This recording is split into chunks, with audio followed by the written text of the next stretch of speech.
Pak Kris Budiarjo, bagaimana melihat proyek PSN di PIK 2 yang dianggap Said Didu itu menyengsarakan rakyat? Rakyat yang mana yang disengsarakan? Warga sekitar kabarnya merasa dizolimin lah gitu dengan ada proyek itu. Gimana Pak menanggapnya? Benar Ya, nggak sih? menurut versi siapa? Dari Said Didu ya yang paling. Said Didu. Ya mungkin Said Didu nggak kebagian, kita nggak tahu. Tetapi apakah rakyat di situ kalau memang tidak terzolimi terus yang mana? Apakah ada yang dirampas barangnya? Kan gitu. Kita kan belum tahu. Sepanjang yang saya tahu sampai hari ini belum ada berita tuntutan dari warga setempat yang merasa dirugikan. Apakah ada? Kalau ada orang yang lapor ke Said Didu itu siapa? Anggota dewan bukan, LSM bukan, LSM perorangan maksudnya, iya kan? Bisa. Tetapi apakah Said Didu ngomong itu salah? Enggak juga. Hak Said Didu. Ini warga bangsa Indonesia sangat demokratis, yang tidak diakui oleh, yang sering tidak diakui oleh Said Didu. Bangsa ini demokratis, tapi bangsa ini sangat terbuka, sangat demokratis, sehingga Said Didu nggak diapa-apain, boleh ngomong apa saja. Gitu loh. Nah, kalau kemudian ada yang tersiung melaporkan ya juga boleh, bukan tidak. Karena kita juga negara hukum. Jadi kalau menurut saya, kalau PSN bermasalah, ya dibenarkan di mana masalahnya. Kalau tidak sesuai dengan tata ruang misalnya, ya dibetulin. Yang mana yang nggak benar. Kan itu. Tetapi penetapan PSN itu pasti sudah melalui kajian. PSN itu kan bukan berarti menghalalkan semua cara, membolehkan banyak hal. Kalau ada aturan-aturan lain, yang dimaksud PSN apa sih sebenarnya? Proyek strategis nasional, sesuai dengan proposal yang diajukan.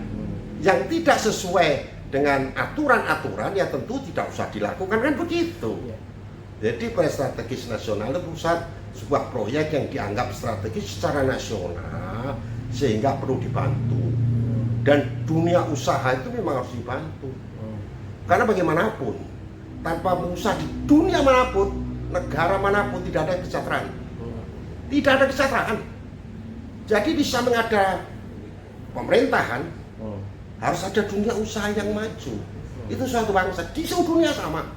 Wah, orang buat Amerika itu kan pengusahanya banyak, pengusaha banyak, itu akhirnya membayar pajak juga. Kalau pajak hanya dari karyawan, ya mohon maaf, berapa banyak sih duit yang didapat dari karyawan? Negara ini sebagian besar itu dibiayai oleh para pengusaha melalui pajak usaha dan pajak karyawannya juga, gitu loh.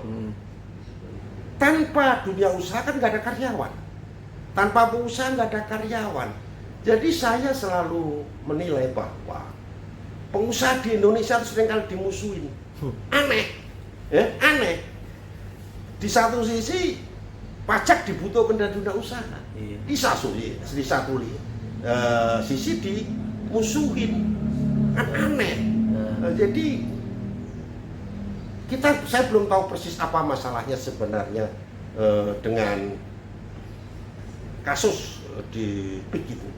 Tapi kalau ada masyarakat yang merasa terzolimi, demokratis kok. Said Didu yang nggak ada hubungannya aja boleh ngomong, nggak dilarang, bener nggak? Iya. Ngomong apa aja loh Said Didu boleh. Sama doel mulutnya boleh, nggak ada yang larang. Saya nggak pernah marah. Kalau saya bisa marah, apa sih takutnya sama Said Didu kan gitu? Tapi kan nggak ada kepentingan saya, buat apa saya marah?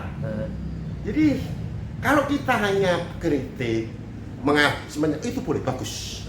Saya Didu mungkin menyampaikan kebenaran, bagus. Tetapi kalau memfitnah itu ya nggak boleh. Nggak boleh. Kalau dia punya Tuhan, kita kan nggak tahu juga rasa punya atau tidak setiap orang kan. Orang punya agama itu pasti. Tuhan punya Tuhan dan walau-walau. Artinya bahwa orang yang bertuhan pasti tidak memfitnah. Gibah aja nggak boleh, apalagi fitnah. Nah, terkait dengan laporan Said Didu, kita harus hormat. Itu hak demokratis, hak seseorang untuk menyampaikan pendapat. Itulah hebatnya Indonesia. Pak De, MUI sendiri bilang pemerintah harus mengambil tindakan nih karena proyek ini membawa kemudaratan. Salah satunya juga nggak terdengar kumandang azan di sana. Gimana tuh Pak De? Kumandangkan aja boleh kok. MUI Pak De lo ya? Nah iya, MUI boleh azan tiap waktu di sana. Emang ada larangan MUI dilarang azan? Nggak ada. Tapi MUI sendiri bilang di sana nggak ada kumandang azan, nggak pernah terdengar. Nah, saya juga nggak tahu kalau itu. Oh, iya. Beda. Oh. Ada masjidnya apa tidak? Iya kan? Iya, iya. Nah, kalau nggak ada, siapa yang azan? Kan gitu. Iya. Nah, yang bangun masjid itu siapa? Tanggung jawab siapa bangun masjid? Itu pertanyaan. Yang bertanggung jawab bangun masjid itu umat Islam atau umat lain. Iya. Kecuali ditinjau kembali apabila ada pelarangan azan di situ. Kalau nggak ada nggak masalah. Kan gitu kan. Jadi soal ada kumandang azan atau tidak ada kumandang azan, pik wilayah mana?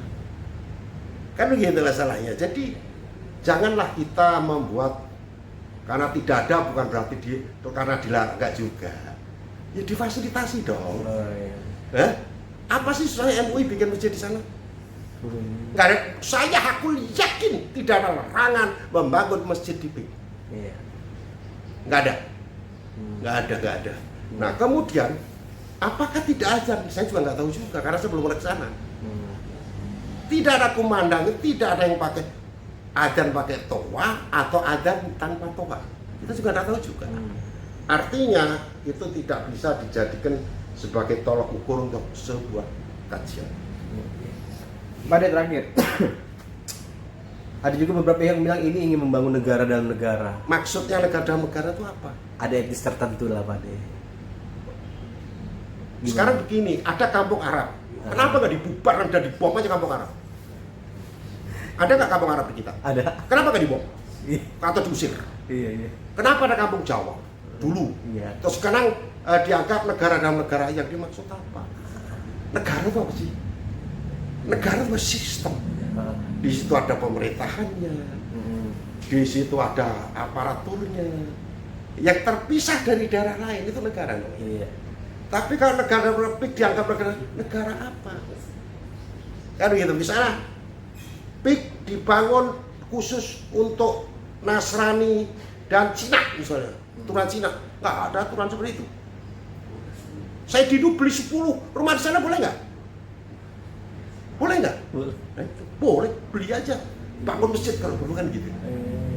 Ya itu harus benar. Oh, iya. Jadi, oke, saya ambil tanah. Wasum pasos yang bisa oleh PIK saya bangun masjid ya, pasti dikasih. Pasti. Gitu loh. Iya. Jadi kita jangan, ini kan sedang dalam proses membangun. Jangan pula IKN juga nggak terdengar kumandang azan. Nah, masjidnya belum ada. Mungkin kalau masjid udah ada nanti ada kumandang azan. Kan repot itu kalau begitu. Iya. IKN loh, masjid ada nggak sekarang? Belum. Baru dibangun. Nah ini kan repot. Dan kemudian nanti dari Kristen bilang, wah itu negara dalam negara, tidak ada gereja. Hah? Gimana? IKN itu apa itu? Gak ada gereja? Kan repot. Iya. Tidak ada lagu-lagu rohani yang kumandang, tidak bisa dijadikan sebagai tolak ukur. Jadi persoalannya kemasyarakatan, ada atau tidak azan, itu tergantung ada nggak marbot di situ, ada nggak masjid di situ. Kalau nggak ada, kenapa nggak diadakan? Yang wajib mengadakan siapa? Kan begitu. Kalau swasta itu kan suka-suka, pasang-pasang diadakan bagus. Enggak ya, ada kewajiban ya. Jadi kita harus memandang segala sesuatu jangan gampang. Kalau memang tidak ada dan dilarang aja hal berbeda. Tidak terdengar mungkin maksudnya. Iya. Ya, bukan tidak ada loh. Iya. Tidak terdengar adzan ya. Jam berapa? Kalau jam 2 siang nggak pernah dengar. Kalau malam kita kan nggak tahu, saya nggak tahu, saya nggak pernah ke sana. Oke. Posisinya di mana saya nggak tahu. Nah. Kalau yang dimaksud PSN itu PIK yang mana? PIK kan ada PIK 1, PIK 2, PIK 3 gitu kan? Iya. Yang mana ini? Kalau yang itu proses baru membangun perumahan, yo nggak ada warganya, belum ada. Iya kan? Iya, Nah, itu betul. kan belum ada warganya. Mungkin ya. Hmm.